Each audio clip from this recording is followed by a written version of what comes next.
Liberia, nestled on the coast of West Africa, came into being when freed slaves from the U.S. settled there in 1822.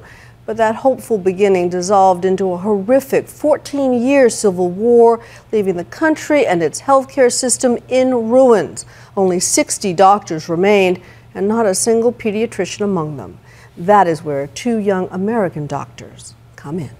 Michigan wins 21-16. It was a dream of gridiron glory fulfilled. The 1997 Michigan Wolverines were national champions. And on that field, number 46, Andy Seckler, a classic American story. Small-town boy makes it big. Andy had overcome plenty to get there. His father left when he was small. His mother and he often struggled to make ends meet. She's like, the savior of my life, I suppose, or the shining star for me. Number one in his high school class, at 18, he walked on to the University of Michigan football team. The following year, they won that national championship. But Andy Seckler, now Dr. Andy Seckler, made a decision to live a life of less glamour and more grit. This is the ER pharmacy. He has chosen to come halfway around the world to this struggling hospital in Liberia. A 14-year civil war destroyed just about everything here, including the healthcare system. The kids come in much sicker in general. Do they? They come in very sick. So this is the kids' area? Yeah. A resident at Mount Sinai Medical School in New York, Andy is here as part of a program trying to turn things around at the hospital.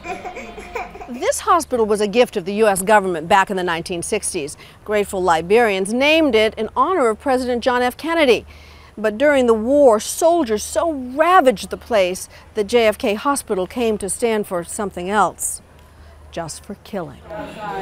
Just 5 years ago, the hospital still had no lights and no running water. Most of the doctors had died or fled during the war. In fact, until just a few years ago, there wasn't a single pediatrician in all of Liberia. That's why Andy is here. See this counter over here? Yep. Sometimes the children will be on the counter because it's just overflowing. But he can only do so much. So he and his colleagues are determined to leave something behind. You feeling good? You ready to go home? That's Dr. Torian Easterling, another resident from Mount Sinai. Good, good, good. He grew up in Newark, but found his way to countries like Senegal. He's practiced in many far-flung places, like here in earthquake-ravaged Haiti. Did you get your medication today? Yeah? Okay. He and Andy are here in Liberia as part of a program called HEARTT, in which every year over 70 residents from some of the nation's top medical schools, including Harvard, Yale, and the University of Chicago, take turns providing care. Are you doing any treatments? But perhaps more importantly, they provide training to the next generation of Liberian doctors and nurses.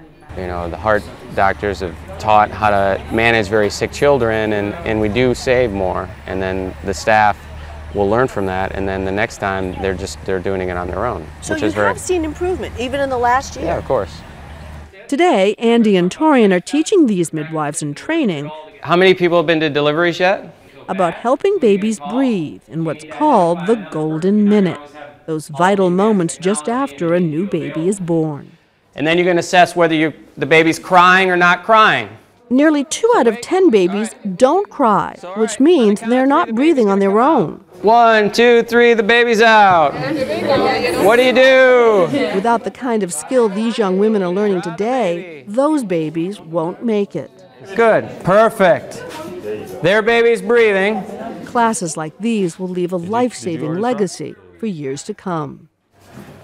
But for Andy, back in the ER, there are real lives that need saving right now. 3-month-old HEARTT has been rushed to the hospital by his mother. He struggles for every breath. I've always been good when there's a rush or when there's an urgent situation. For Andy, the stress inside the cramped emergency room is familiar.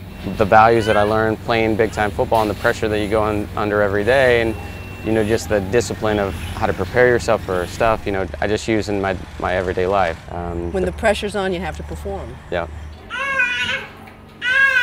Andy can see HEARTT is in bad shape, but it's unclear exactly what's wrong with him. The tests he would have ordered back at home are not possible here. They can't even find a mask small enough to fit HEARTT's tiny face. Fast as you can put in 60 cc's. Okay. In a threadbare ER on the other side of the world, does Andy have what it takes to save baby Carty's life?